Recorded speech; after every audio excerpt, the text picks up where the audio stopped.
Рен был отвратительным нищим сиротой-неудачником, которого нанял Бог, чтобы защитить Вселенную от уничтожения. Пока однажды он не встретил непобедимого волка, который превзошел все его характеристики и сделал его самым могущественным человеком на Земле. После того, как он потерял своих родителей из-за их пристрастия к азартным играм, он потратил все их сбережения на лотерейные билеты. И хотя он был выпускником своего колледжа, он все еще был безработным, целыми днями спал в парке и никогда не принимал душ. Но он все еще надеется стать миллионером и встречаться с самой горячей девушкой. Так что он продолжает терять все свои деньги на криптографических розыгрышах. Несколько часов спустя горячая девушка разбудила его, сказав, что заблудилась, и показала Рену карту места, куда она пыталась добраться. Однако Рен был шокирован, увидев, что ее пункт назначения на самом деле был его домом, поэтому она сказала, что ищет подходящее место, чтобы жить в нем. Именно в этот момент две его мозговые клетки щелкнули, и он вспомнил, что собирался снять несколько комнат в своем доме, чтобы заработать немного денег. Рен сказал ей, что он является владельцем этого дома, и они начали ходить туда вместе. И когда они ехали в автобусе, девочка представилась как Лили. Вскоре они прибыли в родной город Рена и продолжали идти, пока Рен не увидел кошачьи уши Лили,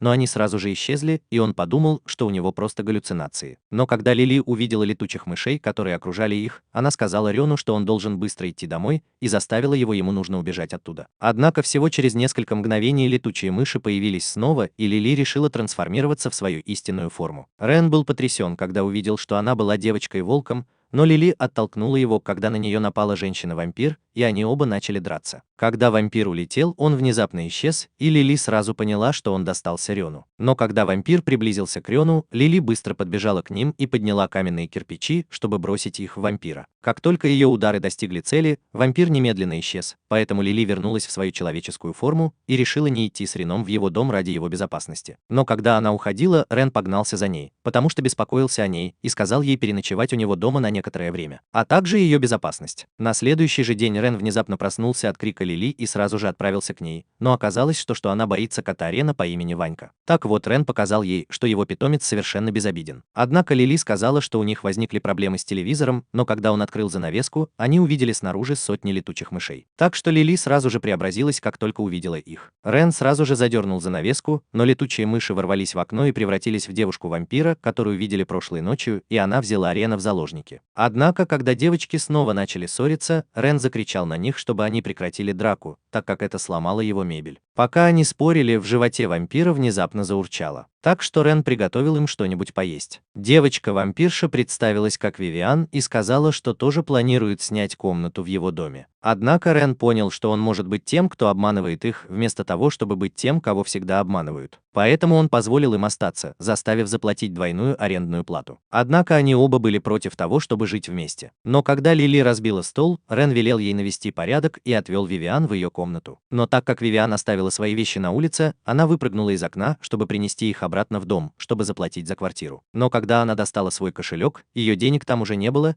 и она поняла, что, возможно, потеряла свой кошелек, когда ссорилась с Лили. Прошлой ночью она обвинила во всем девочку-волчицу. Вивиан заплакала и спросила, нет ли поблизости кладбища, где она могла бы остановиться на некоторое время. Но Рену было жаль Вивиан, поэтому он разрешил ей жить в его доме и сказал, что она сможет оплатить аренду, как только у нее снова появятся деньги. Внезапно он услышал звонок мобильного телефона Рен, и она принесла его, чтобы отдать ему. Когда Рен снял трубку, женщина, которая ему позвонила, отругала его, и оказалось, что это приглашение на собеседование от компании. Но женщина не представилась и просто спросила, ему нужно прийти в офис. Когда он прибыл на место, женщина снова позвонила ему, но ему было сказано найти телефонный столб и положить на него руку. Но когда он поднял глаза, то был потрясен увиденным, поэтому ему сказали убрать руку с шеста, и именно в этот момент его засосало в это место. Ран открыл глаза и увидел, что находится перед большой дверью особняка, но она открылась сама по себе, и через несколько мгновений к нему подошел слуга-элементаль. Это привело его к входной двери в комнату, и когда он вошел, то увидел женщину, которая пригласила его на собеседование. По ее словам, он работал в ублюдочном офисе компании Space, поэтому она представилась как Рейвен и заявила, что будет его начальником. Рен спросил, почему его пригласили на собеседование, ведь он не обращался в эту компанию. Так что Рейвен сказал ему правду и сказал, что он был избран Богом, объяснив, что его новая работа будет заключаться в том, чтобы принести мир во всем мире. Она сказала ему, что он поможет ей остановить тех, кто стремится уничтожить мир, и что две его квартирантки, Лили и Вивиан, были причиной, по которой он сдал предварительный экзамен на эту работу. Внезапно его отвели в комнату, и Рейвен более четко объяснила, чем он будет заниматься на этой работе. Но сначала ему нужно было принять больше жильцов, таких как Лили и Вивиан,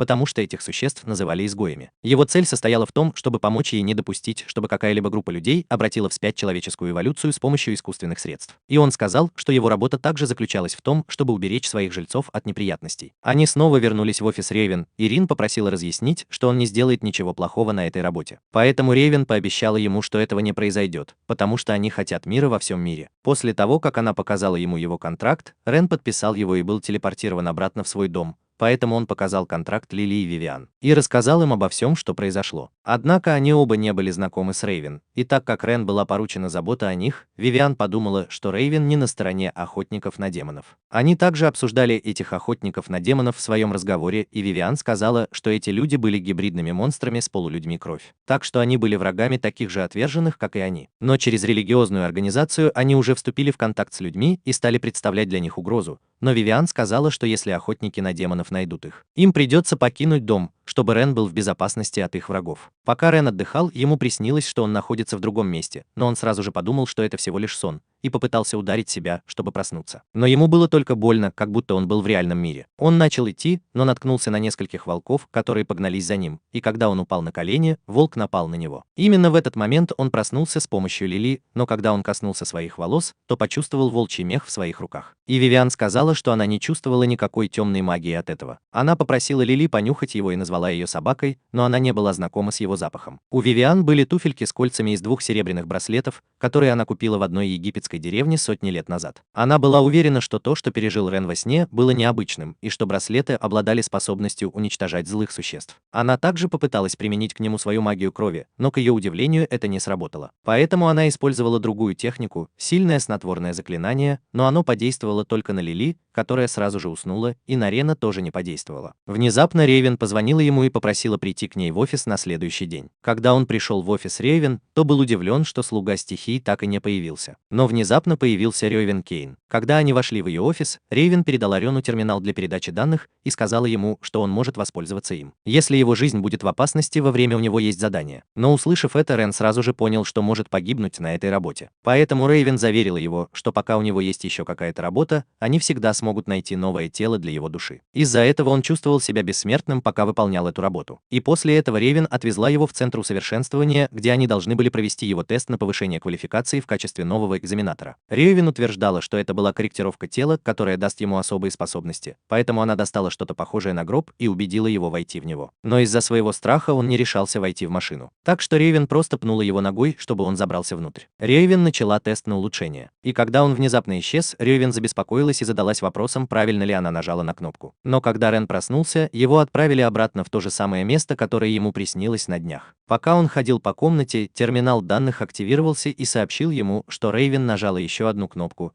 и из-за этого его тест на улучшение был особенным. Но Рен был удивлен, что эта штука заговорила, и так как ему было очень холодно, он попросил устройство дать что-нибудь для него, чтобы носить. Но согласно терминалу данных, оно утверждало, что это не был Дориман с волшебным карманом, и что он мог отвечать только на вопросы, так как у него не было никакой магии. Они продолжили идти, и он спросил терминал о текущем местоположении. Поэтому он ответил, что они находятся в измерении сна, но также сказал, что если он умрет здесь, то это произойдет и с ним в реальной жизни. Рен внезапно что-то услышал, и через некоторое время на него напали волки. Так вот, он вспомнил, что когда он впервые пришел сюда, они уже нападали на него раньше, так что терминал с данными быстро спрятался у него в кармане, и волки направились к нему. Когда один из них напал на него, он отбился. Но 2 других волка бросились на него и укусили. Однако что-то активировалось, и это был щит, который защитил его от волчьих клыков. Именно поэтому он не пострадал. И согласно данным терминала, это был именно тот жесткий щит, который он получил из камеры усиления. Но внезапно волки издали вой, и их вожак услышал его. Рен быстро побежал, но вожак волков все же догнал его и сразу же попытался укусить,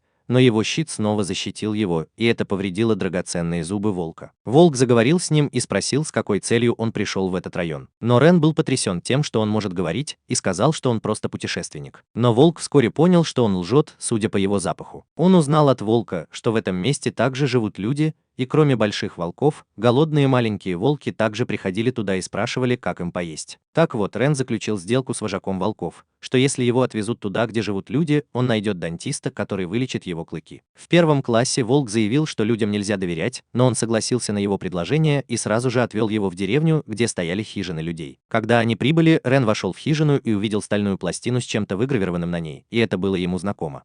Но внезапно все вокруг озарилось светом, и через несколько мгновений порыв ветра усилился. Поэтому он сразу же взял стальную пластину, которую нашел, и смог вернуться в реальный мир. Он рассказал Рейвен о жестком щите, который получил, но утверждал, что не заметил ничего необычного. Поэтому Рейвен сказала ему, что у него все еще есть другие навыки, которые он может использовать после того, как она добавит их. Наряду со скоростью реакции, силой и скоростью восстановления, она одарила его безграничными способностями. Но Ран спросил об измерении сновидений. Поэтому она сказала ему, что обычный человек не может попасть туда, не используя специальную технику. Из-за этого Рен упомянул, что он уже бывал там раньше, когда спал, а также показал волчий мех, который он получил, когда впервые пришел туда, и отдал его Рейвен. Он вспомнил о стальной пластине, которую забрал из хижины, но не смог найти ее до того, как покинул особняк. Однако Рейвен рассказала ему о новом жильце, которого он должен был забрать в Европе, и о том, что билеты на самолет тоже были готовы. И он узнал, что Лили и Вивиан хотела бы поехать в эту страну вместе с ним. Уже на следующий день они втроем сели в самолет и отправились в новую страну, и пока они были в пути, Вивиан спросила Рена о личности нового жильца, с которым они должны были встретиться. Но Рен утверждал, что Рейвен всего лишь посоветовала ему отправиться в местечко под названием Йоркфорд,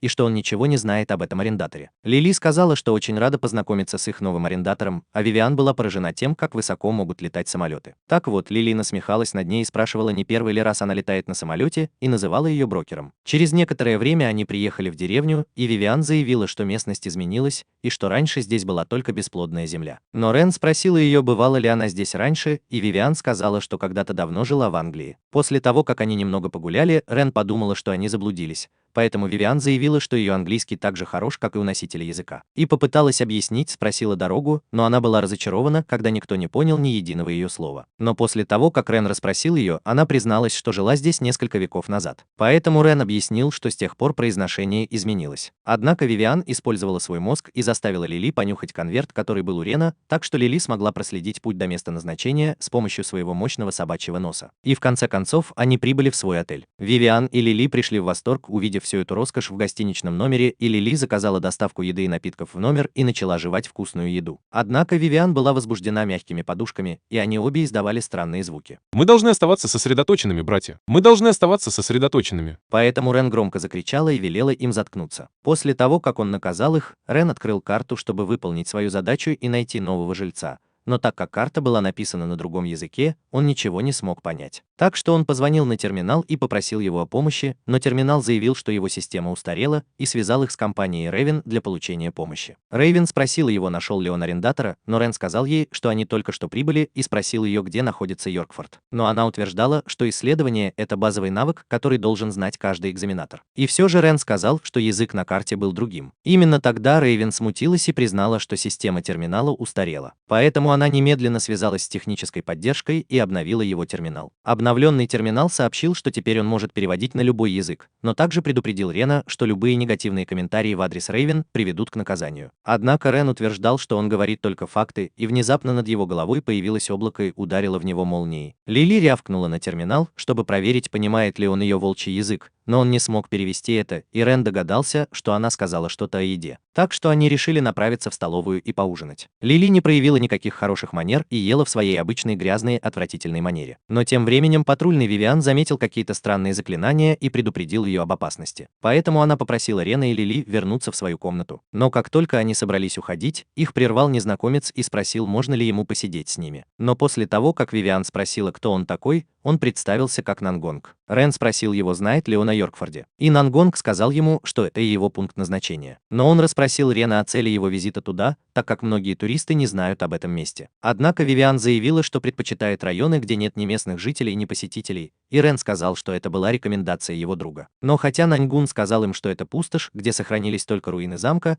он также предупредил их о появлении призраков, которые недавно были там замечены. Позже, в своей комнате, Рен подумал, что его жилец был неприятным парнем, так как он был связан с призраками, и он также задавался вопросом о реальной жизни. Личность Нангонга. Но именно тогда Вивиан сказала ему, что в отеле был охотник на демонов, и что ее ее призыв обнаружил демонические заклинания. Но Рен спросил, почему Лили не смогла обнаружить охотника на демонов, так что Вивиан предположила, что она, возможно, никогда его не видела. Рен спросил ее, есть ли способ узнать, кто это был, а также поделился тем, что это мог быть тот самый парень Нангонг. Но как раз в этот момент Нангонг крикнул из другой и сказал, что не было никакой необходимости искать его, и что он действительно был охотником на демонов. Вивиан снова спросила ее, действительно ли он был охотником на демонов, и после некоторого колебания он заявил, что действительно был наемным охотником на демонов. Так что Вивиан посмеялась над ним и сказала, что охотники на демонов никогда не объявляют свою личность, и она заявила, что он был шарлатаном. Но когда она сказала, что он не представляет никакой угрозы и что они должны найти настоящего убийцу завтра, Наньгун телепортировался со своего балкона на их. Но внезапно он поскользнулся и чуть не упал, но его спас Рен, который схватил его за ногу. Он показал им заклинание демонов, чтобы доказать, что он охотник на демонов. Но когда Нангонг спросил их об их личности, Рен заявил, что он был обычным парнем, и Лили подтвердила его правоту. Но Нангонг отнесся к нему скептически и заявил, что ни один обычный человек не должен знать об охотниках на демонов и Йоркфорде. И все же он предложил им отправиться в Йоркфорд вместе, так что Вивиан сразу же приняла его предложение. После того, как Нангонг уехал, Рен спросил, почему она приняла его предложение. Так вот, Вивиан заявила, что им нужно внимательно следить за ним, потому что он может охотиться за их арендатором. На следующее утро все они уже ехали в Йоркфорд на поезде, но Вивиан и Лили снова начали ссориться, и Вивиан пожаловалась, что Лили испортила ей сон прошлой ночью. Тем временем по телевизору показывали репортера новостей, который брал интервью у странного парня по имени Агнес о событиях с привидениями, а Ангус рассказывал об ужасных аномалиях, которые происходили на руинах замка. Но когда репортер объявил денежный приз тому, кто предложит решение этой проблемы, Вивиан пришла в восторг. В поезде какие-то странные люди наткнулись на чемодан Мангонга, и Рен утверждал, что эти люди не казались нормальными, но именно тогда они прибыли в пункт назначения. Мангонг использовал свой запах, чтобы узнать, есть ли поблизости призраки, и помчался в сторону курорта. Но они были удивлены, увидев Ангуса на стойке регистрации. А Ангус утверждал, что свободных номеров нет. Но после того, как все обратились к нему с просьбой, он заявил очень зловещим и таинственным тоном,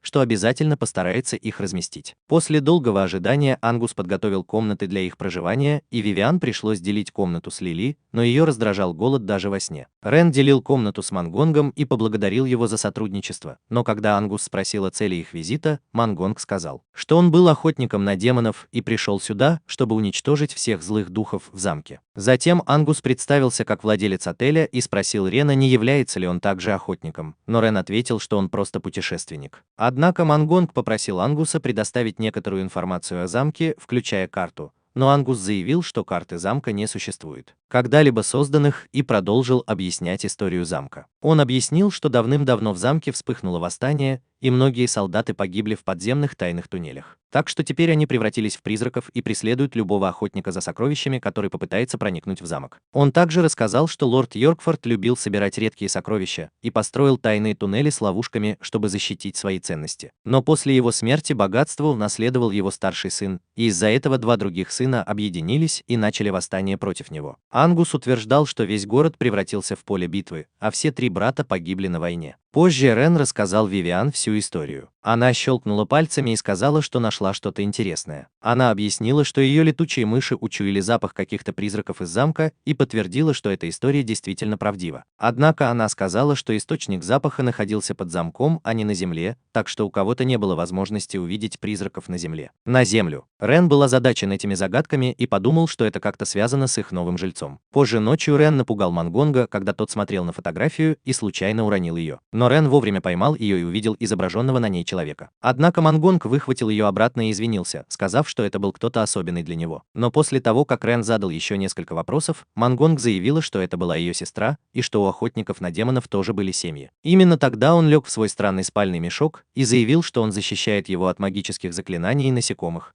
Но внезапно Рен сильно ударила его по лицу и сказала, что там был комар. Однако, когда Рен спросил, почему он не работает вместе со своей сестрой в качестве охотника на демонов, Мангонг сказал, что он стал охотником на демонов, чтобы защитить свою сестру, и что он был очень опасным человеком для общения. Тем временем Ангус проводил тех же незнакомцев с поезда и сказал им, что отвезет их в замок за 50 евро каждому. Но они возразили, что он уже сказал им 35 евро раньше. После того, как они оба начали называть друг друга нищебродами, они сошлись на 45 евро, и когда они уходили, Мангонг увидел все в свой волшебный бинокль и улыбнулся. Рен крепко спал в темной комнате, но внезапно появилось странное существо и запрыгнуло к нему на кровать. Так что Рен испугался и подумал, что это привидение, но с облегчением увидел, что это была Вивиан. Она рассказала, что Мангонг уже ушел посреди ночи и настаивала на том, чтобы они отправились за ним, чтобы узнать, не хочет ли он убить их арендатора. Поэтому Рен спросил, где находится Лили. Но когда они вошли в ее комнату, то были потрясены, увидев, какой ущерб она нанесла комнате, пока грызла кусок дерева, и как бы они ни старались, Лили отказывалась просыпаться. Так вот, Вивиан назвала ее собачкой и сказала, что ей пора на прогулку. А тем временем Ангус отвез странных людей в замок. Но по дороге он хотел, чтобы они держались подальше от церкви и ее проклятого креста, и сказал, что любого, кто увидит его, ждут неожиданные сюрпризы. Однако Мангонг прокрался на крышу их машины и все слышал, но он был напуган домашней змеей из одного дома, о незнакомцах в машине. Вивиан взяла Рена на руки, и они вместе полетели к замку, в то время как Лили бежала пешком. Так вот, Вивиан заявила, что если они смогут найти потайной ход в замок, то это поможет им сократить путь и сэкономить время. Однако, как только Рен сказал, что ему повезло, что они сопровождают его, он активировал свое улучшенное зрение и увидел, что Лили заснула на бегу, и вдруг она налетела на огромный валун. Лили заплакала после того, как ударилась о камень, но тут появился вход, и Вивиан заявила, что Лили нашла короткий путь к тайному проходу. Они вошли в проход и были встречены паутиной и скользкими тропинками. Но когда они пересекли узкую тропинку, Лили и Вивиан снова начали ссориться и чуть не упали в яму. А когда они выбрались наружу, то наконец добрались до замка и увидели, что догнали незнакомцев, за которыми следовали. И Лили спросила, не хотят ли они теперь познакомиться со своим новым жильцом. Но когда Рен спросил терминал, нет ли от него каких-нибудь сообщений, терминал ответил отказом и отключился, что разозлило Рена. Когда они бродили по замку, они заметили странное свечение на расстоянии, но Вивиан предупредила их, и внезапно они увидели, как Мангонг спрыгнул со стены замка. Поэтому она предложила им избегать его, так как он был опасен, а также признала, что несмотря на то, что он был глуп, он на самом деле был охотником на демонов. Рен снова запросил терминал о местонахождении арендатора, и он извинился. Так вот, терминал сказал, что он уже близко. Они подошли ко входу в церковь, но внезапно Вивиан и Лили испугались странных звуков, доносящихся из церкви. Именно в этот момент они увидели незнакомцев, направляющихся к ним, и решили спрятаться от них. Незнакомцы планировали войти в церковь, но чтобы избежать этого, Рен придумала план, и Вивиан использовала свои летучие мыши и крылья, в то время как Лили выла как волк, чтобы напугать незнакомцев. После того, как им удалось осуществить свой план, Вивиан попросила Лили убрать большой камень, который преграждал вход в церковь, и после того, как она выбросила большой валун, Лили сообщила Рену, что в церкви пахнет людьми. Как раз в этот момент Вивиан обнаружила следы человека, так что Рен была уверена, что впереди них кто-то есть. Когда Вивиан прикоснулась к проклятому кресту и использовала свою магию, чтобы раскрыть таинственную загадку, она смогла разгадать ее и открыла потайной ход в земле. Терминал предупредил, что жилец находится в конце коридора, и они взволнованно вошли в таинственный подземный ход. Когда они углубились в темный туннель, Рен спросил терминал, не может ли он светить немного ярче. Но терминал заявил, что он не предназначен для такого использования, и пожаловался на то, каким ужасным был Рен. Но внезапно они вошли в комнату, в которой было несколько расходящихся путей. Вивиан утверждала, что это был необычный туннель небольшого масштаба, и что, возможно, здесь происходили ужасные вещи во время длительной войны. Однако Лили взволнованно позвала Рена и сказала, что почувствовала запах людей на одной из тропинок, поэтому они последовали за ней. Тем временем Мангонг подумал, что в замке присутствует много странных запахов, и использовал свою бумагу для заклинаний, чтобы поднять тяжелый валун, который открыл секретный подземный ход. Но когда он заглянул внутрь, бумагу для заклинаний унесло ветром, и камень чуть не раздавил его, но он смог удержаться. Мне удалось забраться в дыру как раз вовремя. Рен и Лили были измотаны, пока шли по огромному туннелю, и решили немного отдохнуть. Но Вивиан утверждала, что поскольку подземные туннели огромны, там должно быть много сокровищ, которые нужно найти. Внезапно Рен услышал чей-то голос поблизости и подумал, что это может быть арендатор. Поэтому он заявил, что утроит арендную плату, потому что напугал их. Однако, когда они приблизились к источнику звука, то с удивлением увидели Ангуса с факелом на голове. Так что Рен подумал, что он, возможно, пришел сюда, чтобы исследовать призраков. Но Вивиан сказала, что им следует подходить к нему с осторожностью, и она использовала магическое заклинание, чтобы спрятаться как призраки. Но Рен сказал, что, по его мнению, Ангус был дружелюбным и заботливым человеком. Тем не менее, Вивиан заметила, что он зашел так далеко в одиночку, и что у него за спиной были странные инструменты, так что у него должно быть есть какие-то секреты. И они решили напугать его, как настоящих призраков. Лили дотронулась до его спины, чтобы напугать его до чертиков, и Вивиан сказала Рену, что теперь его очередь. Так что Рен заговорил с Ангусом как с привидением и спросил его, почему он здесь. Но Ангус был напуган до смерти и признался, что выдумал все эти истории о привидениях и хотел получить какое-то вознаграждение, так как его бизнес шел не очень хорошо. Однако Рен сказала ему убираться отсюда, и он в страхе убежал. Но Лили позвала их, потому что обнаружила стену, покрытую древними письменами. Вивиан перевела это, и они узнали, что это была печать, которая удерживала могущественное зло и что ее нельзя было снять. Но Вивиан попыталась использовать свою магию на ней, и она ответила на ее магию. Но именно в этот момент сработала ловушка, и на них обрушилось несколько стрел. Рен использовал свой щит, чтобы защититься от стрел, и они решили убежать из этого места, но они почти зашли в тупик, поэтому Рен попросил Лили сломать стену, и они едва спаслись. Тем временем Мангонг заполз в дыру, в которую он заполз, и пожаловался, что не может даже встать, но мышь заползла ему под одежду, и это напугало его до смерти.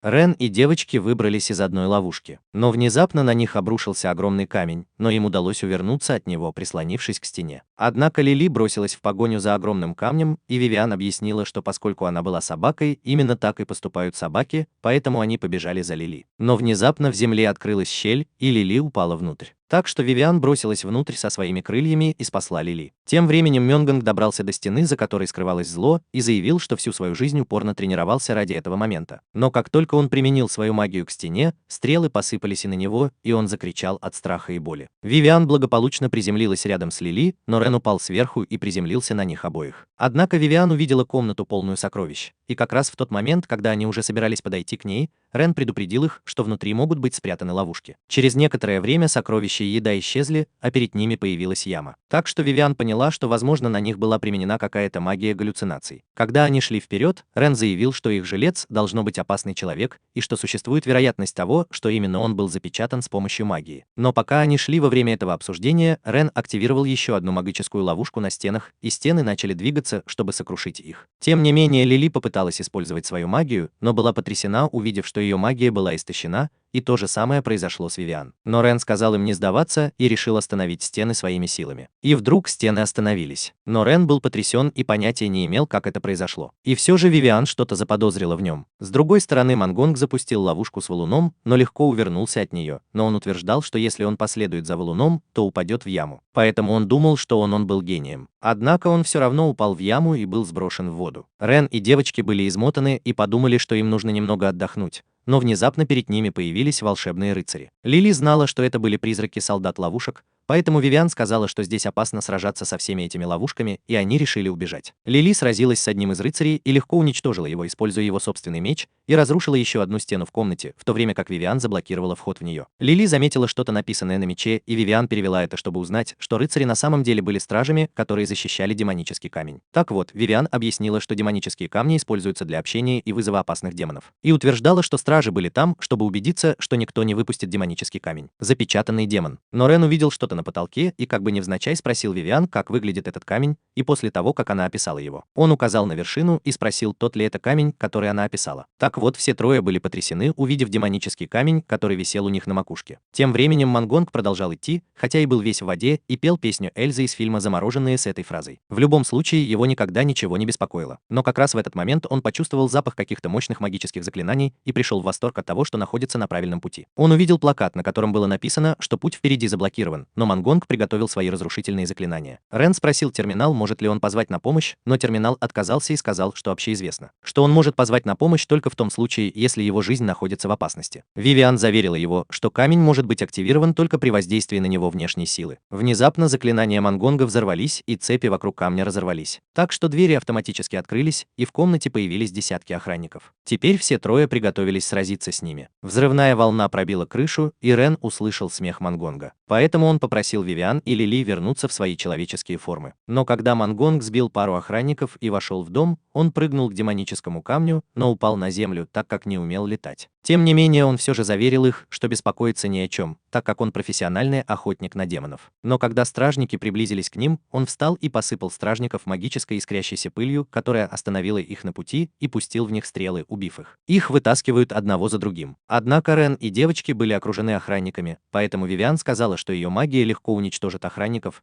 и что ей нужно только некоторое время, чтобы восстановить ее. Поэтому Рен сказал Лили, чтобы она выиграла немного времени, и он тоже решил защитить ее. Лили обрушила на него шквал ударов и сбила с ног охранников, а Рен защищал Вивиан своим щитом. Так что Мангонг решил присоединиться к акции, но только опозорился, так как у него закончились патроны. Лили бросала камни в охранников, как из пулемета, но это почти не повлияло на них. Но как раз в этот момент Вивиан собрала достаточно магии, чтобы начать атаку, и Лили бросила свои последние камни, попав в Нангала. Вивиан начала свою мощную атаку, но она была потрясена, увидев, что магический камень вместо этого поглотил ее атаку, и огромный луч энергии открыл портал. В то время как замок был разрушен, и из него вышел демон. Демон уставился на них, схватил Рена и Мангонга в свои огромные руки и улетел, но Вивиан взяла Лили на руки и последовала за демоном. В воздухе Рен сказал, что боится высоты, и крикнул демону, чтобы тот отпустил его, но тот зарычал на Рена, это заставило его испугаться. Через некоторое время демон остановился, но Вивиан догнала их и спросила демона, почему он был быстрее, чем они. Она была без крыльев, но демон уронил Мангонга и Рена на землю. Рен боялся его, поэтому Вивиан рассказала, что секты крови и демоны обладают равными способностями,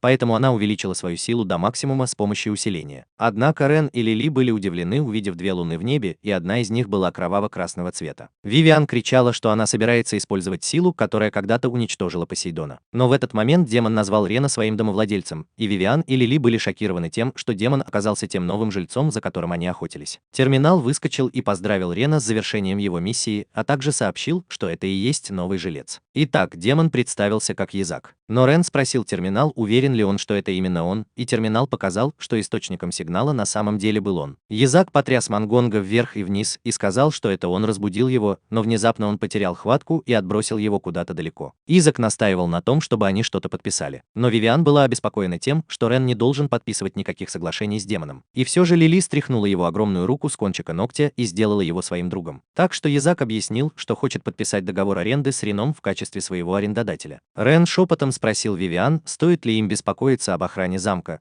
но Язак подслушал их разговор и сказал им, что сам позаботится об этом. Так вот, он начал гигантскую атаку на замок и уничтожил все его существование. И все же терминал выразил, каким добрым и вежливым он был. Однако Вивиан сказала Рену, что им не следует доверять ему, так как он только что разрушил весь замок метеоритом. Но Язак похвалил Вивиан за ее магию и сказал, что она была очень впечатляющей, так что Вивиан убедилась в этом. Однако Рен заметил нескольких людей, которые приближались к ним на расстоянии, и Язак собирался уничтожить их своим вторым метеоритом. Рен спросил его, может ли он превратиться в человека, поэтому Язак изменил свою форму и стал громоздким человеком, но Рен подумал, что он все еще выглядит опасным. Позже Рен доложил Рейвен и пожаловался, насколько трудной была миссия и что они чуть не погибли там, но она сказала, что это не было проблемой. Большое дело, и спросил, как обстоят дела с новым жильцом дома. Так вот, они вместе посмотрели на ситуацию в его доме и увидели, как Язак справляется со всем. Но Рейвен объяснила, что Рен всего лишь открыл портал, чтобы Язак мог попасть на землю, и что он не был запечатан. Она также сказала, что Язак был могущественным магнатом в своем мире, но его бизнес потерпел огромные убытки из-за того, что его обманули, и что он был избит почти до смерти, пока его не нашел эксперт. Пришло время для собеседования с Язаком, потому что ему нужна была работа, чтобы платить за квартиру,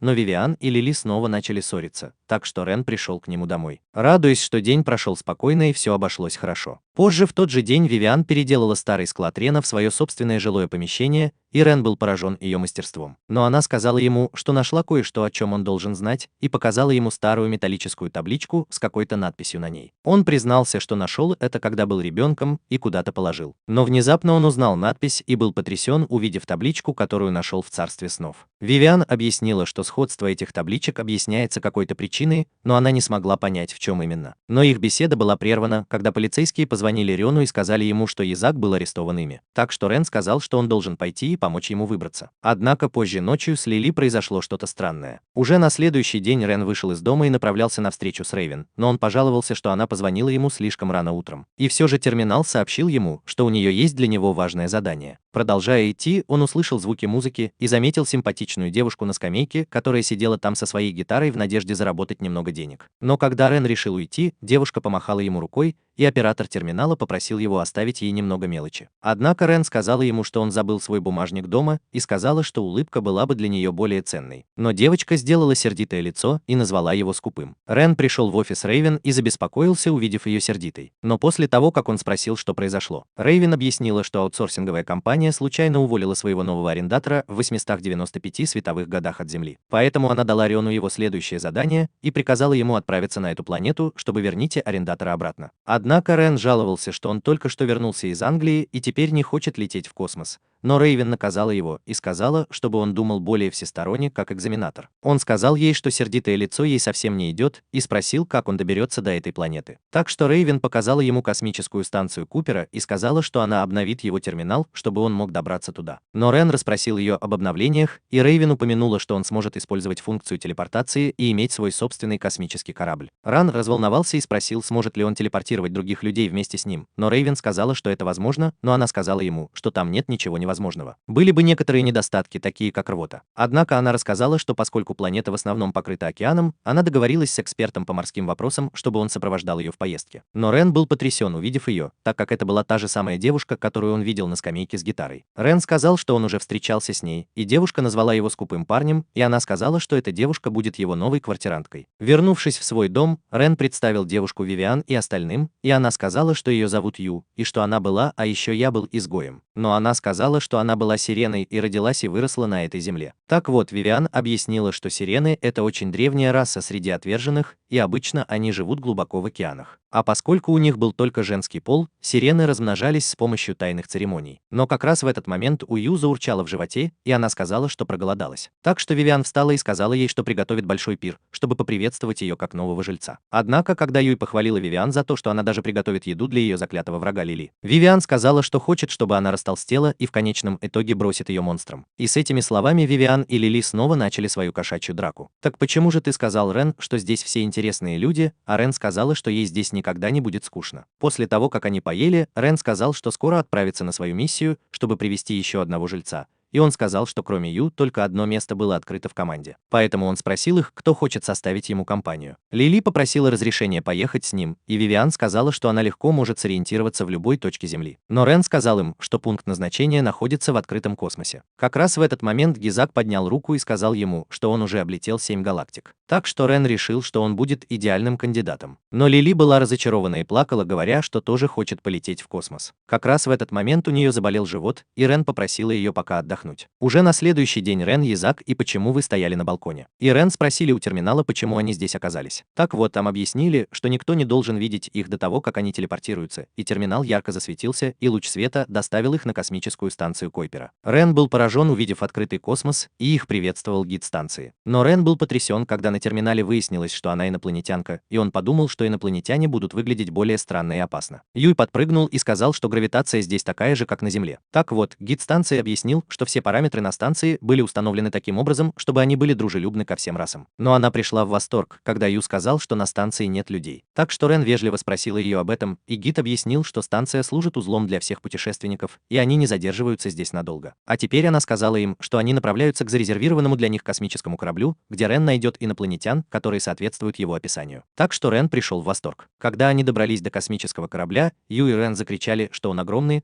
но гид сказал им, что это всего лишь среднего размера космический корабль. И Рен наконец-то увидела зеленых и странных инопланетян, которые работали на космос. Но терминал предупредил его, чтобы он не выглядел подозрительно, и потащил его к космическому кораблю, потому что им нужно было спешить на задание. После того, как они вошли в космический корабль, Рен спросил, были ли они единственными пассажирами. На терминале объяснили, что это гражданский космический корабль двойного назначения, и что по пути они пересядут на меньший по размеру. Изак спросил терминал об их обратном пути, и выяснилось, что Ворон пришлет за ними другой самолет. И внезапно перед командой появилась голограмма капитана корабля. Космический корабль был готов к взлету. Но тем временем на Земле Лили плакала, потому что Рен улетел без нее. Так что Вивиан попросила ее приободриться и сказала, что приготовит для нее вкусный обед. Она поняла, что ведет себя как мать Лили, хотя Лили сказала, что в последние дни чувствует себя неважно, но Вивиан подозревала, что в этом нет ничего особенного. Вернувшись на корабль, Рен играла в карты с Ю и Изаком, чтобы скоротать время. И все же он сказал, что несмотря на то, что самолет летел на большой скорости, пейзаж почти не изменился, и это было скучно. Поэтому Изак объяснил, что расстояние между астероидами было слишком большим. Однако терминал предупредил Рена о необходимости подготовиться к пересадке, но внезапно самолет попал в зону турбулентности. И капитан объяснил, что один из их конкурентов пролетел мимо них. Поэтому он сказал пассажирам собраться с силами, так как сейчас он будет участвовать в гонке против своего конкурента. Но в терминале закричали, что им следует пересесть на небольшой самолет, потому что если они пропустят Норд, то будут плавать в космосе тысячи лет. Так что они поспешили к маленькому самолету, и терминал показал, что у них осталось 4 минуты. Но после того, как они добрались до маленького корабля, Рен спросил терминал, кто будет пилотировать его. И терминал сказал, что теперь его очередь, и попросил Рена посадить его в нужное место. Однако на терминале кричали, что из-за высокой скорости самолета люк должен быть надежно закрыт, и что его можно открыть только вручную. Поэтому Изак вызвался открыть люк и заверил Рена, что он будет полезен. Благодаря своей чистой силе Изак смог силой открыть люк после того, как превратился в демона, и забрался на крышу маленького самолета после того, как терминал стартовал в космос. Однако, когда они приблизились к планете и вошли в ее атмосферу, скорость самолета возросла и пропеллер перестал работать. Поэтому терминал настоятельно рекомендовал им совершить аварийный выход. Когда самолет рухнул в океан, Рен подумал, что вот-вот умрет, утонув в воде, но перед тем, как потерять сознание, он увидел прекрасную сирену, плывущую к нему. Рен проснулся во сне с деменцией, и терминал объяснил, что это произошло из-за его бодрости духа и стабильности, когда он тонул. Так что Рен проявил любопытство и спросил его, как он может функционировать в обоих мирах. Поэтому терминал сказал ему, что это была легкая задача для него. Но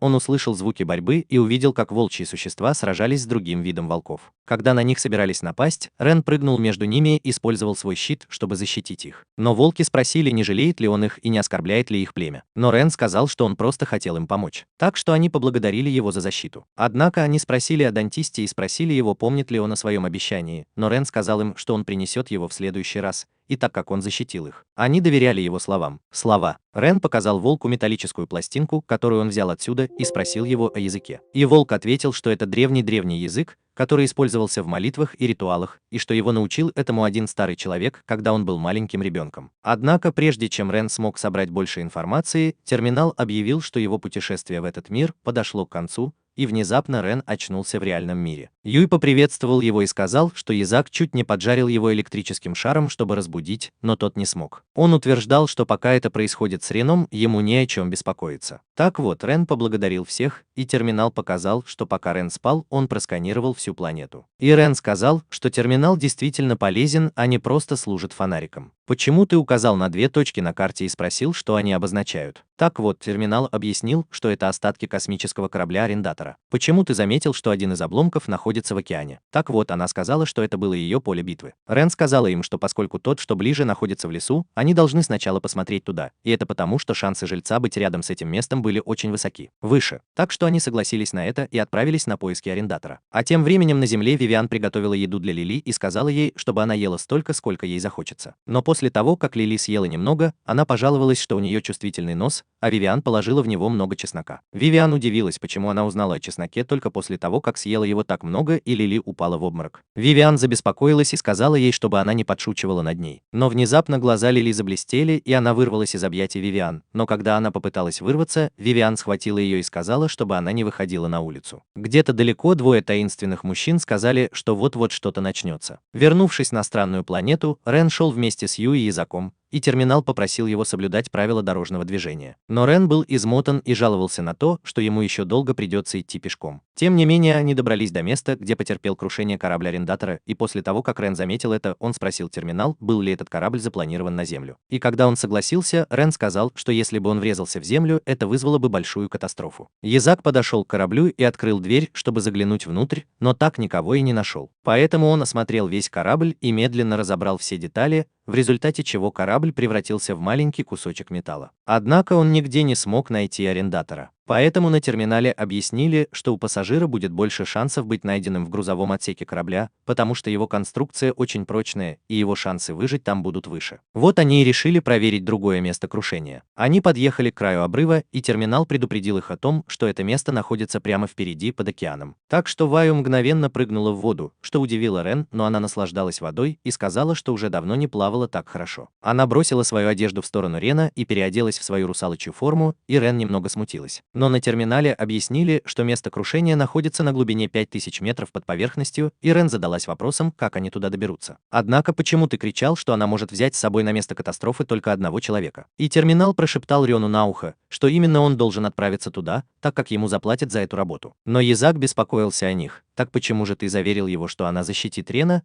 и Йизак поднял Рена и бросил его в воду. Когда он хватал ртом воздух, Вью схватил его за руку и увлек глубоко в океан, но Рен был удивлен, что теперь он смог, чтобы дышать под водой. Так вот, Вью объяснил, что сирены могут управлять водой, которая их окружает, и благодаря ей он может находиться под водой. Но когда они нырнули глубже, терминал предупредил их о приближении неизвестного существа. И Рен пришла в ужас, увидев огромную акулу, которая кружила вокруг них. Но как только она напала на них, Юй превратился в огромного осьминога и отпугнул акулу. Рен был удивлен ее формой и спросил, сколько раз она превращалась. «Так почему же ты сказал, что она может превращаться во что угодно, и она мгновенно превратилась в креветку богомола? Почему ты попросил Рена залезть ей на спину?» Но Рен заколебалась на первом месте, и все же, когда он сел на нее, она начала плыть с максимальной скоростью. Они наконец-то добрались до места крушения грузовой кабины, и почему ты превратился в морскую змею? И Рен была заинтригована своим выбором существ. Но почему ты кружил вокруг аварийной грузовой кабины и создал огромный пузырь? Рен вошел в пузырь и заметил, что там нет воды, и ему стало легко дышать. Но почему ты все еще заползал внутрь пузыря в облике морской змеи? Поэтому Рен попросила ее переодеться в человеческую форму. Но она призналась, что с тех пор, как она сбросила свою одежду со скалы, она останется голой в своем человеческом обличье. Мы должны оставаться сосредоточенными, братья. Мы должны оставаться сосредоточенными. Рен вошла в хижину, но обнаружила, что внутри она пуста. Но терминал не согласился с этим и сказал ему, что арендатор все еще должен находиться внутри. Поэтому Рен попросил его позвонить Рейвен. Когда Рен объяснил ситуацию Рейвен, почему вы нашли внутри какие-то детские товары вместе с яйцом, и Рейвен сказала, что это невозможно, чтобы арендатора там не было. Так что она попросила Рена показать ей окрестности. Тем не менее, она радостно сказала, что арендатор находится прямо здесь, но Рен сказала, что там всего лишь несколько детских товаров и мячик. Так что Рейвен назвала его идиотом и сказала, что это было яйцо. Даже в этом случае, почему ты случайно уронил яйцо? И хотя Рейвен волновалась, все оказалось в порядке, поэтому она попросила Рена встретиться с ней в обширной земле через час. Пока они ждали Рейвен там, Рен задавался вопросом, почему она так долго ждала, и задавался вопросом, не застряла ли она в космическом трафике. Но они увидели огромный космический корабль, который приблизился к ним и чуть не убил их своей посадкой. Рейвен с шиком вышел из корабля и пригласил их подняться на борт. Но Рен накричал на нее и сказал, что она чуть не убила их. Так что Рейвен подняла ему настроение и сказала, что с этого момента этот корабль официально принадлежит ему. Рен разволновался и спросил, дали ли они уже название кораблю. Так вот, Рейвен объявила, что он называется «Самая мощная суперславная гибридная черепаха», и Рен сказал, что это классное название. Однако Рейвен объяснила, что яйцо принадлежало русалке и было последним в своем роде с тех пор, как ее вселенная была уничтожена. Поэтому она попросила Рена и Юю позаботиться о нем как следует. Но Рен беспокоился о том, как позаботиться о таком важном яйце. Так вот, Рейвен упомянула, что поскольку Юю была сиреной, она обладала способностями, подобными способностям русалки, и яйцо хорошо вылупилось, так как было очень твердым. Терминал взял на себя управление кораблем и позвонил Рену, капитану, и спросил его об их пункте назначения, поэтому он приказал ему взять их домой. Рен вместе с Йизаком и Ю телепортировались обратно в свой дом, но он был потрясен, увидев, что его дом полностью разрушен изнутри. Поэтому он подумал, что в его дом забрался грабитель. И все же он видел, как Вивиан тащила Лили и связывала ее. Он позвал Вивиан и предупредил ее, чтобы она не ссорилась с Лили, но Вивиан пожаловалась, что Лили со вчерашнего дня ведет себя странно и что она стала опасной. В этот момент Лили освободилась от веревок и прыгнула, чтобы напасть на Рена, но он защитился своим щитом. Все же Лили увидела яйцо в руках Юаня и подумала, что это еда. Но когда она прыгнула к ней, Йизак схватил ее и попытался успокоить. Рен подумал, что у ворона найдется лекарство для Лили, и попросил терминал телепортировать их к ней. Но терминал сказал, что для него было бы рискованно телепортировать так много людей, так как это негативно скажется на его здоровье. Так что Йизак сказал, что у него есть лучший способ добраться туда. Он достал из кармана немного соуса и вылил его вокруг них по кругу, и Вивиан вспомнила, что дьяволы особенно хороши в магии телепортации. Однако Йизак объяснил, что если дьявол достаточно хорош, то его можно даже привлечь одной водой. Рёйвен наслаждалась лапшой рамен и думала про себя, что это даже лучше, чем быть бессмертной. И все же она почувствовала какое-то беспокойство, которое приближалось к ней, и Рен ворвался в дом вместе со своими арендаторами. Он кричал, что это плохие новости, и Рейвен пригрозила отправить его на поле боя для выполнения следующего задания, но Рен сказал ей, что это серьезно, и ему нужна помощь в чем-то. Рейвен подняла ногу и увидела Лили, которая ее укусила. Поэтому она спросила, не нужна ли ему помощь с этой собачкой. И она схватила Лили за голову и заставила ее посмотреть ей в глаза. Блеск в глазах Лили исчез, когда Рёйвен спросила ее, что она увидела в ее глазах, и Лили ответила, что видела полную красную луну и людей, которые растворились в море. Но она сказала, что ей было страшно, и она хотела стать сильнее. И вот Лили набросилась на нее. Но Рейвен сильно ударила ее по лбу, отчего она потеряла сознание. Рен расспросил Рейвен о состоянии Лили, и она сказала, что Лили скоро пройдет эволюционный путь. Но после того, как Рен спросил ее об этом подробнее, она объяснила объяснила, что у Лили скоро пробудится новая способность ее расы. И для того, чтобы пробудить эту способность, ей придется превратиться в оборотня на некоторое время, на короткий промежуток времени. Однако Рен была в замешательстве и задавалась вопросом, не было ли это из-за того, что она съела что-то плохое. Но Вивиан сказала, что она приготовила всю еду дома. И все же Рейвен сказала им, что раса Лили очень чувствительна к Луне. Так вот, Рен вспомнила, что Вивиан вызвала алую луну в Йоркфорде и подтвердила, что это должно быть спровоцировало Лили. Рейвен сказала ему отвести ее в центр улучшения, чтобы стабилизировать ее психику, и она спросила Изака и Ю, понравилось ли им жить у Рен в качестве жильцов. Так вот, они сказали ей, что несмотря на то, что они прожили там совсем недолго, им все еще нравится проводить время дома. В центре улучшения здоровья Лили наконец проснулась, и все спрашивали, чувствует ли она себя лучше. Но после того, как Вивиан проявила заботу о ней, она пожаловалась, как сильно Лили ее раздражает,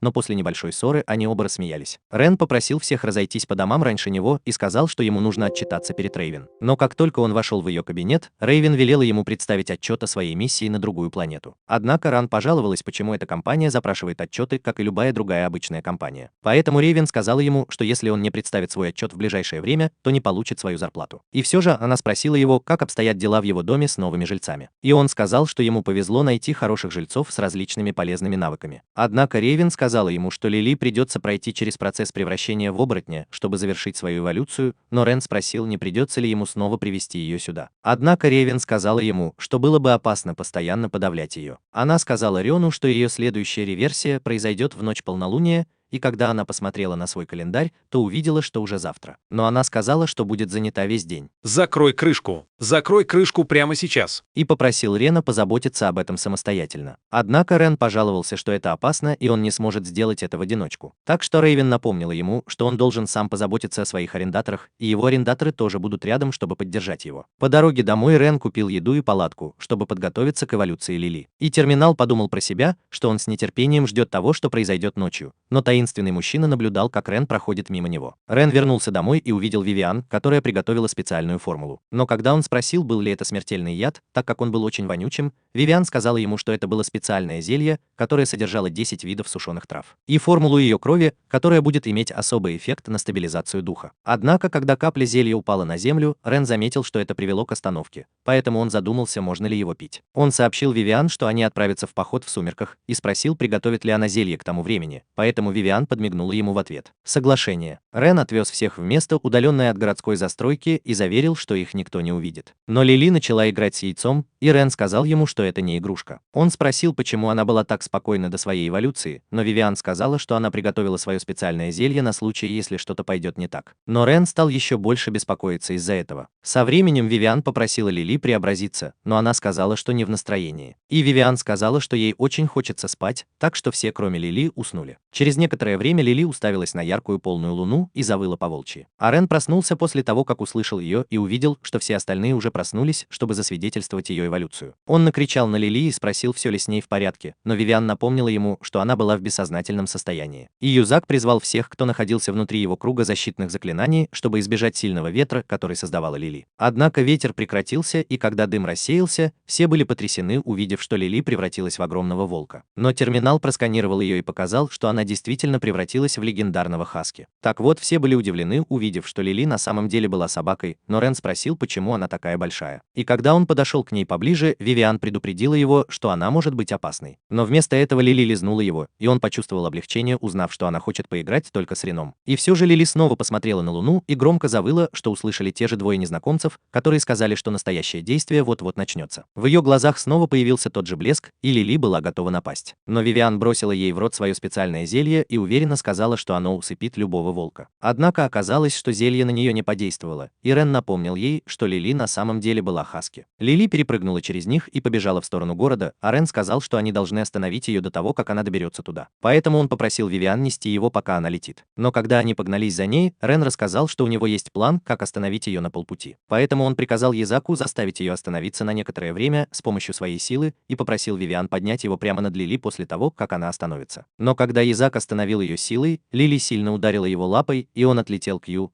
но Вивиан поймала ее в ловушку своей магией, и Рен попросил ее бросить его на спину Лили. Он пытался заставить Лили запомнить его запах и думал, что она успокоится, но это не возымело никакого эффекта, и она все еще была в бешенстве. Однако почему ты начал петь ей особую песню в ее облике сирены, которая успокоила Лили? Так вот, Вивиан вспомнила, что в песнях сирен есть специальные эффекты. Лили успокоилась и заснула, так как очень устала, и в одно мгновение она начала уменьшаться до своего нормального размера и формы. Но почему ты закрыл глаза, Рен, когда Лили была голой, так что Вивиан превратила своих летучих мышей в ткань? Рен вернулась домой вместе с Лили, пока остальные убирались в кемпинге. Но сразу после того, как Рен нарядила Лили, появились таинственные мужчины и ударили Рена в шею, отчего он потерял сознание. Лили парила в космосе и, проснувшись, увидела, что у нее в руках металлические когти. Но один из них был покрыт льдом, а другой окутан пламенем, и все же она медленно задремала, а проснулась на складе и вскоре поняла, что это был всего лишь сон. Она пыталась убежать через открытую дверь, но как только она взялась за дверную ручку, ее ударило током, и она отлетела в сторону,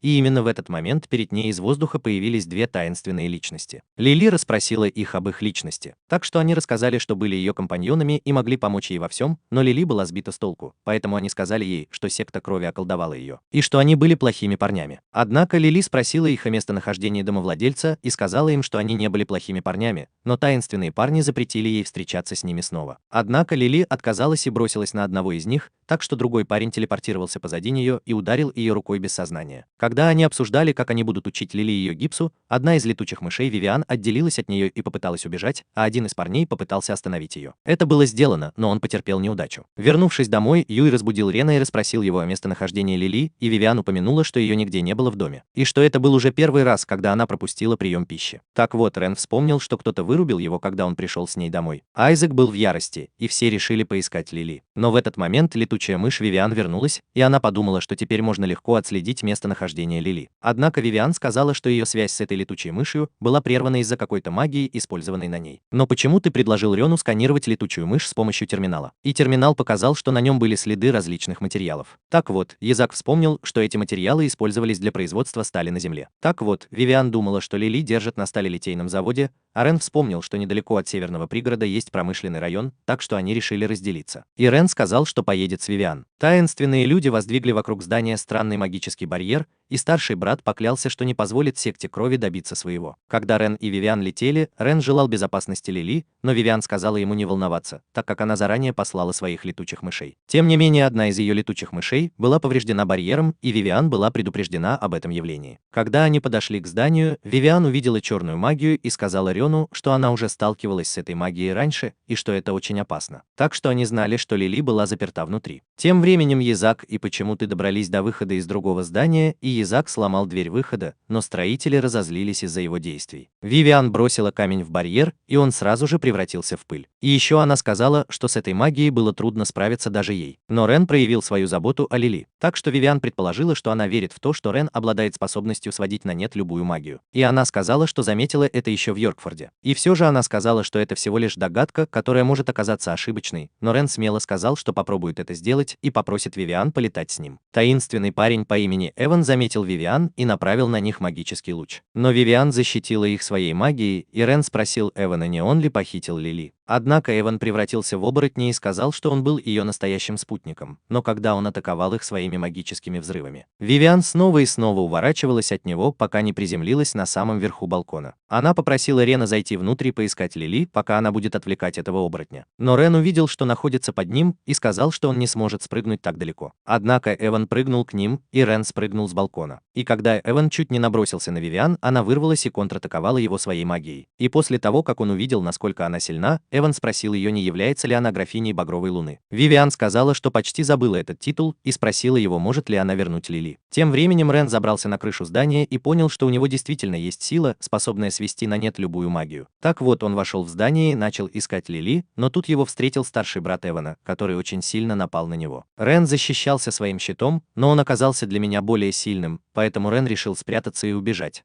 Но терминал сказал ему, что с тех пор, как его самосовершенствование было постоянным, он мог легко дать отпор. Однако волк догнал его и, схватив Рена, отшвырнул его далеко в здание. И все же Рен удивлялся, как ему удавалось ловить его каждый раз, когда он убегал. Так вот, терминал объяснил, что у волка было хорошее обоняние, и он запомнил его запах. Волк снова нашел его, но на этот раз терминал приказал ему прыгнуть. Так что Рен подпрыгнул очень высоко и дотянулся до крыши, а терминал объяснил, что это произошло из-за его физического совершенствования. Рен увидел разбрызгиватели воды, и ему пришла в голову идея, и он включил разбрызгиватели, которые уменьшили обоняние волка. Но терминал попросил его рассмотреть возможность нанести ему последний удар. Но Рен сказал ему, что ему нужно найти Лили, так как она является приоритетом. Он пролез через вентиляционное отверстие и нашел Лили, которая крепко спала на полу. Но когда она проснулась, то пожаловалась на голод и начала плакать. Поэтому Рен сказал ей, что дома их ждет вкусная еда. И когда они вышли из здания, волк снова заметил их и сказал Лили, чтобы она шла с ними, так как она была их компаньонкой, но Вивиан прорвалась сквозь стену и победила Эвана. И все же это разозлило волка еще больше, и он решил победить их всех, но Эван предупредил его, что Вивиан – графиня Багровой Луны. Это потрясло его, и он не решался атаковать, но Рен попросил их уделить ему минутку и позволить ему объяснить всю ситуацию всем их. Так что он рассказал им всю историю и сказал, что Вивиан и Лили были его арендаторами. Но старший брат расспросил Рена о его личности, и Ран объяснил, что он был обычным парнем. Однако он отказывался верить, что обычный парень мог иметь какие-либо отношения с графиней Луны, и все же Вивиан спросила их, зачем они приехали в эту страну. И они объяснили, что изгои должны были собрать своих товарищей из-за пророчества, однажды сказанного Сиреной. Как только они поняли, что он имел в виду, несколько охотников на демонов ворвались внутрь и окружили их со всех сторон. Эван и его брат включили питание и приготовились сражаться с охотниками на демонов. Но лидер охотников спросил, почему отверженные начали собираться вместе, и сказал, что им не место в этом месте, но Эван был ранен в спину, и Рен прыгнул, чтобы защитить их. Предводитель приказал своим охотникам напасть на них, и Рен бросил свой щит, чтобы защитить их. И охотники были потрясены, увидев, что их стрелы не вернулись. Рен и другие изгои бросились бежать, спасая свои жизни, и попытались убежать, но быстрый огонь их стрел сокрушил оборону Рена. Так что Вивиан взяла на себя ответственность и сказала, что она отвлечет охотников, пока Рен и остальные будут спасаться бегством. Она пролетела через склад и распространила свою ослепляющую магию, которая временно остановила их атаки, а Лили трансформировалась в свой боевой режим оборотня и убила одного из охотников, чтобы заставить остальных преследовать их ее спина. Рен приказал волкам закрыть глаза и вызвал терминал, который ярко засиял перед врагами и ослепил их, позволив Рену успешно сбежать. После того, как изгои сбежали из здания, охотникам было приказано следовать за ними и не позволять им уйти. Но Вивиан легко одолела их и сказала, что она победила их много веков назад. И Лили использовала свою максимальную скорость, чтобы справиться с охотником, который пытался схватить ее. Однако Рен был загнан в угол вместе с волками-вожаком и его охотниками. Но когда он попытался держаться поближе к волкам, чтобы защитить их, одна из охотниц остановила его и сказала, что он ее соперник. Рен блокировал ее атаки своим щитом, так что она задалась вопросом, к какому виду он принадлежит. И все же он сказал ей, что он обычный человек, но она возразила против его ответа и сказала, что люди не настолько сильны и у них нет щитов. Она направила на него свое оружие и сказала, что поймает его и изучит его тело на предмет нового вида,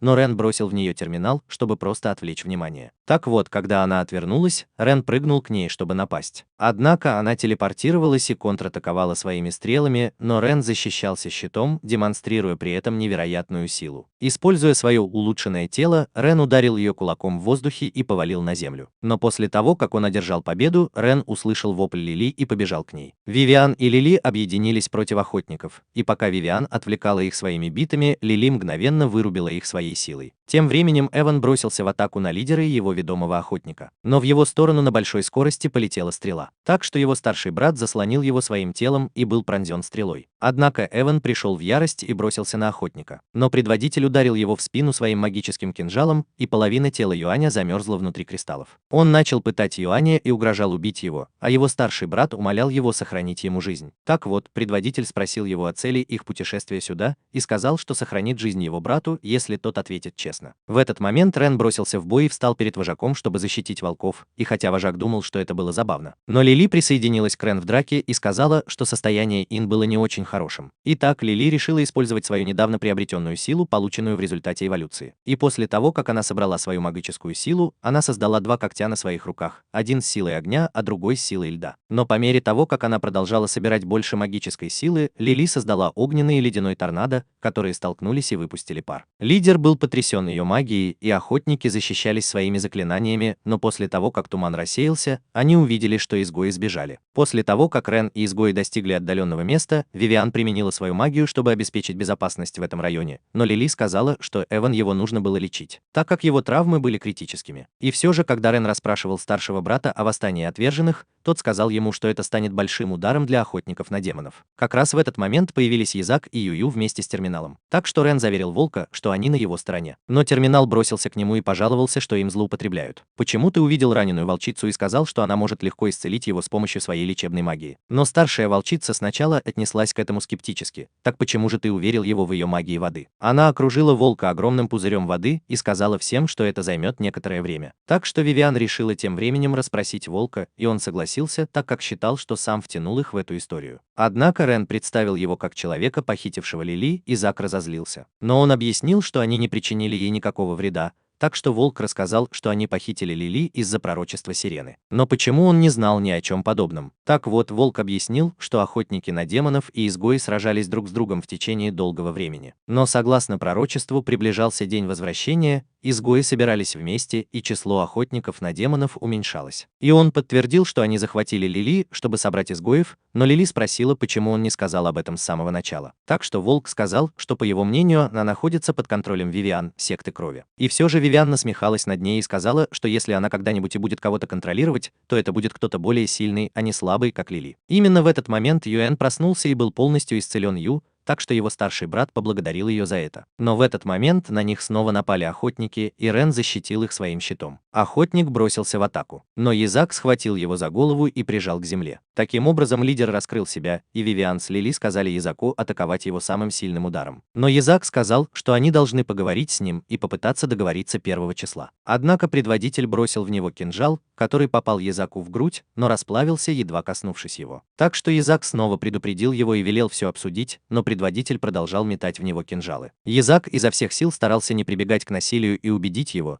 но предводитель испугался силы Язака и попытался убежать. Но Язак поймал его он произнес свое заклинание и ударил его по голове, отчего тот отлетел в сторону. Рен спросил его, не так ли он расправляется со своими врагами, и Язак сказал, что именно так. Вивиан спросила Рена, сообщил ли он об этом Ревен. Волки решили уйти, но почему ты остановил их и спросил, могут ли они рассказать ей оригинальный текст пророчества Сирены. Так вот, волчица произнесла точное пророчество, и Рен подумал, не слышал ли он его где-то раньше. Они спросили Лили, не присоединится ли она к ним, но она сказала, что ей очень хорошо в доме Рена. Но сразу после того, как волки ушли, появилась женщина-охотник, взяла Ю в заложники и потребовала, чтобы они отпустили вожака. Однако в этот момент появился Мангонг и сказал женщине-охотнице, что с этого момента он возьмет управление на себя, но он попросил Рена заключить сделку и отпустить вожака. Пойти в обмен на Ваю, но они все равно были пойманы, так как терминал сообщил об этом Ворону. Мангонг проявил свою заботу о Ваю и спросил, все ли с ней в порядке, но она оттолкнула его и назвала своим братом, задаваясь вопросом, почему он здесь. Так что все были потрясены, увидев, что Мангонг и Ву – родные братья и сестры. Вернувшись домой, Рен спросила Мангонга, была ли Ву ее настоящей сестрой. Тогда он признался, что Ву действительно была ее кровной сестрой, и сказал, что она ему дорога больше, чем кто-либо другой. Но Ву возразила, что она не хочет, чтобы он выражал свою любовь, и сказала ему оставить ее в покое. Рен попросил ее не сердиться так сильно, но она сказала ему, что он не поймет, и она рассказала в своих воспоминаниях, как Мангонг всегда преследовал ее и пытался следовать за ней. Она также вспомнила, что Мангонг причинил ей боль своими заклинаниями вместо того, чтобы защитить ее. Так вот, Лили сказала, что он был преследователем. И все же Рен спросил Мангонга, был ли он также сиреной, но он сказал, что он был настоящим охотником на демонов, и что их отец был охотником на демонов, с их мать была сиреной. Рен все еще задавался вопросом, почему Мангонг не была сиреной. Поэтому Вивиан объяснила, что сиренами становятся только потомки женского пола. И она также утверждала, что брак между сиреной и человеком уже был редкостью. Но о браке между сиреной и охотником на демонов никто никогда не слышал. Вивиан спросила Ю о ее родителях и сказала, что ей бы очень хотелось с ними познакомиться. Но Ю рассказала, что однажды их родители исчезли, и именно поэтому она путешествовала по всему миру, чтобы найти их. Так что Вивиан подбодрила ее и пожелала, чтобы она поскорее их нашла. Нангун сказал, что он был впечатлен мастерством отверженных, так как раньше не мог их опознать. Поэтому Рен сообщил ему, что он всего лишь обычный человек. Но почему ты спросил Рена, встречался ли он раньше с ее братом, и он сказал ей, что познакомился с ним в Англии. Поэтому Мангонг спросил их о цели их визита в Йоркфордский замок. Но Вивиан не была уверена, стоит ли им доверять ему и рассказывать все. Так почему же ты сказал, что он не предаст свою сестру, и что он почти не встречал других охотников на демонов? Вивиан также сказала, что поскольку его IQ уже был низким, он с самого начала не был хорошим шпионом. Так вот, Рен рассказал, что они отправились в Йоркфорд, чтобы встретиться с его новым жильцом Язаком. Именно тогда Лили взволнованно поделилась своими впечатлениями и рассказала ему, что ее предки были величественными волками,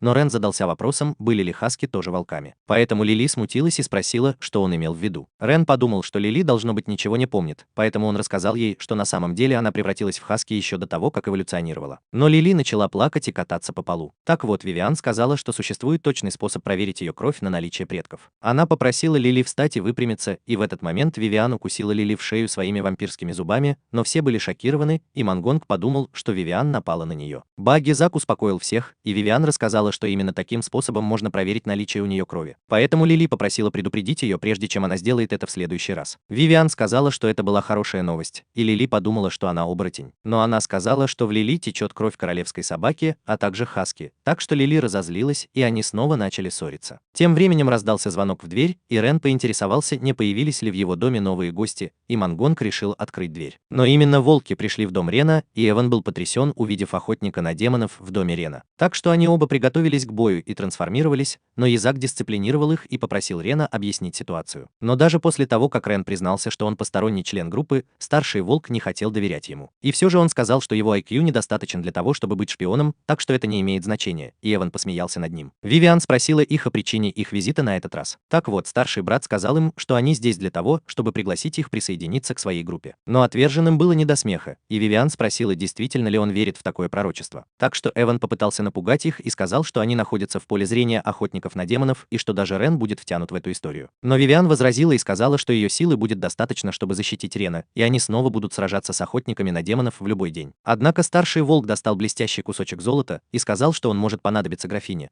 поэтому он сказал им, что если она присоединится к ним, чтобы помочь, они разделили бы награду поровну. Лили с гордостью сказала, что Вивиан на их стороне и не поддастся соблазну денег. Но глаза Вивиан ярко сияли, и она была соблазнена золотом, но в этот момент погас свет, и все подумали, что это атака охотника на демонов. Рен попросил терминал проверить баланс на его счете, и он обнаружил, что у него закончились деньги, чтобы оплатить счет за электричество. Ты на мели. Так что Юань и его брат посмеялись над ними. Рен попросил у них какие-нибудь решения, но Изак заявил, что еще не нашел работу, а Мангонг сказал, что у него в карманах всего 20 йен. Так что Рен вышел из комнаты и попросил всех дать ему немного личного пространства, чтобы он мог подумать об этом. И все же волки уговаривали отверженных присоединиться к ним, но Лили сказала, что они должны работать вместе и найти способ оплатить счета Рена. Уже на следующий день Рен проснулся и был удивлен, что в доме никого не было, но его счета все еще не были оплачены, и даже вода в кранах закончилась. Так вот, он попросил терминал телепортировать его куда-нибудь. Тем временем Лили начала работать в кафе для домашних животных и присоединилась к нам в качестве временного сотрудника на один день. Но Вивиан наблюдала за ней из окна и поклялась работать еще усерднее, чем она. И все же почему-то играл на ее гитаре на улицах и задавался вопросом, куда подевался ее брат. Рен пришел в офис Рейвен и спросил, не одолжит ли она ему немного денег, но она рассердилась на него и спросила, зачем ему нужны деньги. Однако она сказала, что поскольку он усердно работал, чтобы защитить своих арендаторов, она одолжит ему деньги. И Рен почувствовал облегчение от того, что теперь он сможет оплачивать свои счета. Рен спросил ее о пророчестве Сирены, и она сказала, что он видел похожие тексты на металлической пластине, которую он нашел в измерении снов. Поэтому он задался вопросом, имеют ли изгои какое-либо отношение к измерению снов. И Рейвен подтвердила это и сказала ему, что большинство изгоев родом оттуда. Рен был шокирован и спросил, почему она не сказала ему об этом раньше. Но Рейвен сказала, что если он не сможет разобраться в этом, то он ей здесь не понадобится. Тем временем Вивиан и Изак обратились к Ву с просьбой помочь им заработать деньги на пути изгнанника. Так вот, Вивиан рассказала, что с помощью Ву они смогут найти сокровища на дне океана. Ву отвез их на дно океана, а Вивиан достала старую карту, которую она сохранила на потом. Но Изак спросил, согласится ли Лили присоединиться к ним. Поэтому Вивиан сказала, что она легко приспосабливается и может легко найти работу среди людей. Вернувшись в офис Рейвен, Рен задался вопросом, как изгои могли попасть на поверхность планеты из измерения снов. А также задался вопросом, сможет ли он найти способ наладить отношения между охотниками на демонов и изгоями. Но Рейвен сказала, что даже если бы он знал все маленькие секреты, этого все равно было бы недостаточно, чтобы заставить их поладить друг с другом. И она также сказала, что нет никакой гарантии, что все изгои добры по своей природе. Однако она спросила, почему он так заинтересовался этим вопросом, и поинтересовалась, не испугался ли он охотников на демонов после всего лишь одного нападения. Но Рен сказал, что он не испугался, и что хотя с охотниками и изгоями трудно иметь дело, это было сделано ради безопасности его жильцов. Так что Рейвен согласилась и сказала, что раз он так настаивает, она отправит его в измерение снов в следующий раз, чтобы он мог провести расследование сам по себе. Рен был взволнован, но Рейвен предупредила его, что поскольку разрыв между двумя мирами стал больше, у него могут возникнуть некоторые неприятные симптомы. Рен спросил, не является ли его иммунитет к магии одним из симптомов, но Рейвен попросила его прислать отчет о своих симптомах и сказала, что это часть его работы. И Рен вздохнул в изнеможении. Он телепортировался обратно в свой дом, но был удивлен, увидев, что электричество вернулось. И когда он вошел в свой дом, то увидел, что все приготовили для него ужин, поэтому он спросил их о счете за электричество. Отверженные сказали, что они упорно трудились весь день, чтобы заработать деньги, и оплатили счет. Айзек сказал, что поскольку Рен был расстроен, они хотели бы помириться с ним. Так что Рен был доволен их усилиями, и Лили спросила, доказали ли они теперь, что могут защищать его все время. Рен согласился, и Лили показала торт, который она научилась печь на своей новой работе. И все же она утверждала, что несмотря на то, что она всегда ела только еду, она не хотела, чтобы Вивиан смеялась над ней. Так что Рен похвалила ее, а Вивиан сказала, что сегодня она приготовила много еды. Эван и его брат наблюдали за происходящим снаружи и решили, что обо всем позаботились, поэтому они покинули это место и исчезли. Рен рассказал всем, что он отправится в измерение снов, и почему вы задались вопросом, найдет ли она там какую-нибудь подсказку о своих потерянных родителях. Но Рен сомневался в местонахождении Мангонга. Так почему же ты сказал, что он будет доступен, если тебе понадобится? И еще она сказала, что Мангонг никогда не рассматривал других охотников на демонов в качестве своих партнеров. Лили спросила Рена, может ли она отправиться с ним в измерение снов. И Рен объявил, что все они могут сопровождать его, если захотят. Лили пришла в восторг и начала танцевать от счастья, а Вивиан попросила Рена также отвести ее в измерение мечты. Она утверждала, что хочет попасть в измерение мечты, но так как она была самой древней из них, он спросил ее о ее воспоминаниях об этом месте. Однако Вивиан сказала, что она была очень забывчивой и думала, что если она отправится туда снова, то, возможно, что-то вспомнит. Это Зак, и почему ты сказал, что они тоже хотят принять участие в этой поездке и узнать больше об измерении сновидений. Так что Рен согласился и сказал, что они отправятся туда все вместе. Тем временем Мангонг взобрался на заснеженную гору, чтобы выкопать старые сбережения, которые он закопал на вершине. Но когда он был уже почти на вершине, он увидел белых медведей, которые ждали его, и позвал на помощь. Вернувшись домой, кот ступил на терминал, и это сказала, что ему пора подумать о некоторых важных вещах. Но Рен подумал, что там были какие-то другие вещи. Всегда возникают чрезвычайные ситуации, поэтому он решил познакомить всех с новым жильцом. Вивиан спросила, не из-за яйца ли это, и Рен согласился с ней. Но он нигде не мог найти яйцо и спрашивал всех, где оно находится. Так почему же ты указал на то, что она видела яйцо в раковине на кухне? Однако Лили присутствовала на кухне, и мне показалось, что она поставила что-то на плиту на сильный огонь, и это выглядело так, как будто она сварила яйцо. Это потрясающе. Воспламени свое сердце, выйди за пределы своих возможностей и посмотри следующее видео.